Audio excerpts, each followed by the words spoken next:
Hello students, class 12th chemistry में unit 8 D तथा F block के तत्व में आज हम लोग बहुत ही ज़्यादा इम्पोर्टेंट टॉपिक जिसे लैंथेनाइट संकुचन कहते हैं पढ़ने वाले हैं। ये एक बहुत इम्पोर्टेंट क्वेश्चन है। हर साल एग्जाम में ये क्वेश्चन आता है। यदि किसी कारणवश ये क्वेश्चन एग्जाम में नहीं पूछा जा रहा है तो उसके आने वाले सत्र में ये क्वेश्चन 100% चांस है इस क्वेश्चन के आने का। बहुत ही इंपॉर्टेंट क्वेश्चन है। आप लोग इस टॉपिक को बिल्कुल भी नहीं छोड़ेंगे। लैंथेनाइट संकुचन किसे कहते हैं, किस कारण से लैंथेनाइट संकुचन होता है और इनके द्वारा होने वाले परिणाम को बताइए, ऐसे करके क्वेश्चन पूछा जाता है। ठीक है, तो बहुत इंपॉर्टेंट क्वेश्चन है। 3 नंबर के क्वेश्चन में जनरली आता है ये, तो आप लोग को बिल्कुल भी ये टॉपिक को नहीं छोड़ना है। ये टॉपिक आप लोग को तैयार करके ही जाना है। बहुत ही इंपॉर्टेंट टॉपिक है। ठीक है, तो चलिए स्टार्ट करते हैं। Very very important. ठीक है, लैंथेनाइट संकुचन कैसे किसे कहेंगे, तो लैंथेनाइड में परमाणु क्रमांक जैसे जैसे बढ़ते हैं उनके साथ साथ उनके परमाणु और आयनों के आकार में कमी होती है, जिसे हम लैंथेनाइट संकुचन कहते हैं। ठीक है, जैसे हम देखेंगे तो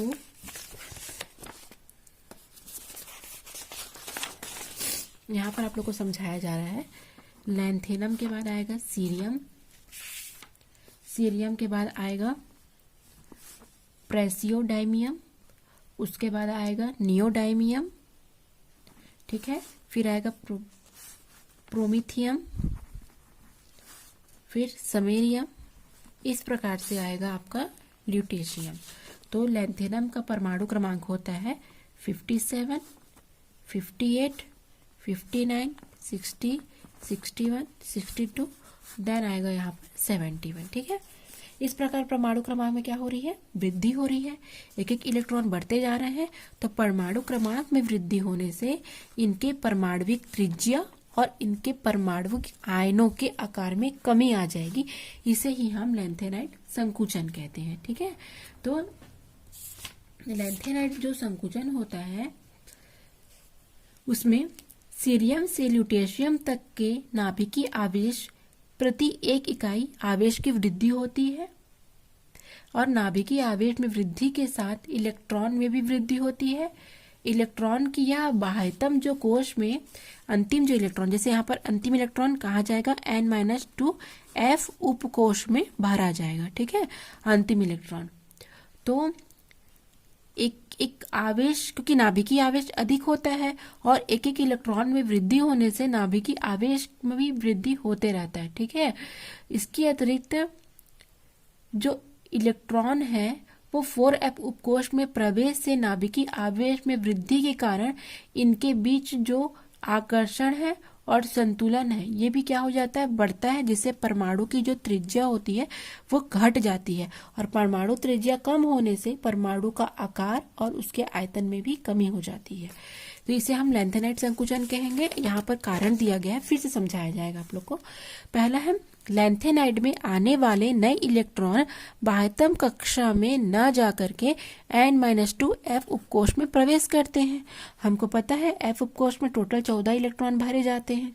ठीक है, तो इलेक्ट्रॉन और नाभिक के मध्य जो आकर्षण बल है उसमें वृद्धि होती जाती है, और एक एक आवेश बढ़ने से प्रत्येक में एक एक इलेक्ट्रॉन की वृद्धि होने से क्या होगा, नाभिक का जो आकर्षण है वो भी बढ़ेगा, जिससे परमाणु और आयन संकुचित हो जाएंगे। ये पहला रीजन है। ठीक है, सेकेंड रीजन हम देखेंगे परिरक्षण प्रभाव।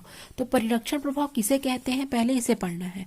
तो बहु इलेक्ट्रॉनी परमाणु में नाभिक एवं बाह्यतम कोश के इलेक्ट्रॉन के मध्य अनेक इलेक्ट्रॉन उपस्थित होते हैं जो परस्पर प्रतिकर्षण एवं नाभिक के प्रति आकर्षण करते हैं। ठीक है, कहने का अर्थ यह है कि अगर कोई परमाणु है, ठीक है, नाभिक के चारों ओर इलेक्ट्रॉन क्या कर रहे हैं, मूवमेंट कर रहे हैं। ठीक है, जैसे सूर्य के चारों ओर ग्रह घूमता है उसी प्रकार से, तो ये प्रत्येक एक दूसरे को प्रतिकर्षण भी कर रहे हैं, क्योंकि सब में समान आवेश पाया जा रहा है।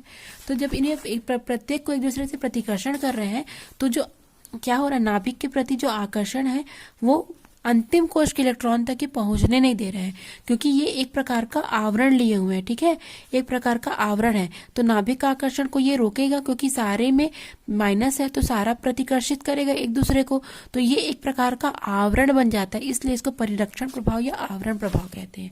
ठीक है, कि नाभिकीय आकर्षण को बाह्यतम इलेक्ट्रॉन तक पहुंचने में बाधा उत्पन्न करने की प्रक्रिया ही परिरक्षण प्रभाव कहलाता है।